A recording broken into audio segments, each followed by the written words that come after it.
Hello বন্ধুরা, আজকের এই ভিডিওতে তোমরা শিখতে পারবা তোমরা কীভাবে ভাইরাল ফটো নিজের মোবাইল থেকেই তৈরি করতে পারবা। কীভাবে তোমরা সেখানে কিন্তু নিজস্ব নাম দিতে পারবা, তার সব কিছু আমি দেখিয়ে দেবো। চলো আজকের ভিডিওটি স্টার্ট করে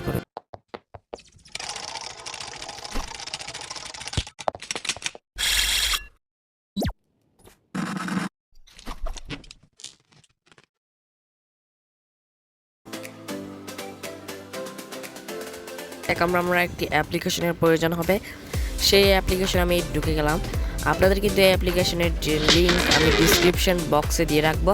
তো আপনারা এখানে আসি, নিচে একটু স্ক্রল করে মানে এরকম কিছু আপনারা ফটো দেখতে পারবেন। সেখানে আমরা মোড়ে ক্লিক দিলে আমরা সেই একদম মোড়ে চলে যাব, সবগুলো দেখতে পারবো। এখানে আমরা যে কোনো একটা আমি আপনাদের দেখিয়ে দিই একদম কীভাবে আপনারা ডাউনলোড করবেন দেখিয়ে দিই।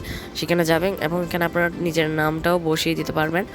আমি এখন এখানে নাম দিতে পারি যে কোনো, আমি নিজের মতো একটা নাম দিয়ে আমি এখন এটা সেভ করে দিব। এখন আমরা এখানে কি করতে পারি, এখানে কিন্তু আমরা যে ফন্টটা রয়েছে সেটাও কিন্তু আমরা চেঞ্জ করতে পারি। অসংখ্য ফন্ট আছে, কিন্তু এখানে আপনারা যে কোনো একটা ফন্টটা সিলেক্ট করে দিয়ে দিবেন।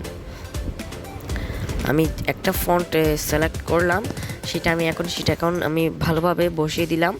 বসিয়ে দেওয়ার পরে এটা কিন্তু কালারটাও আমরা কিন্তু চেঞ্জ করতে পারি, কিন্তু দেখতেছি যে কালারটা কিন্তু একদম মানাচ্ছে না, তাই জন্য আমরা হোয়াইট দিয়েই রাখবো।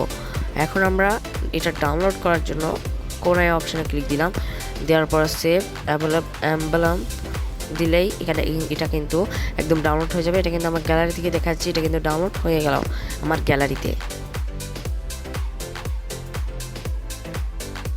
আশা করি আজকের এই ভিডিওটি আপনাদের অনেক পছন্দ হয়েছে। পরবর্তী ভিডিও পাওয়ার জন্য আমাদের চ্যানেলকে সাবস্ক্রাইব করে রাখবেন, যাতে করে আমাদের প্রত্যেকটি ভিডিও আপনাদের কাছে পৌঁছে যায়। তো আজকের জন্য আমরা এখানেই বিদায় নিব।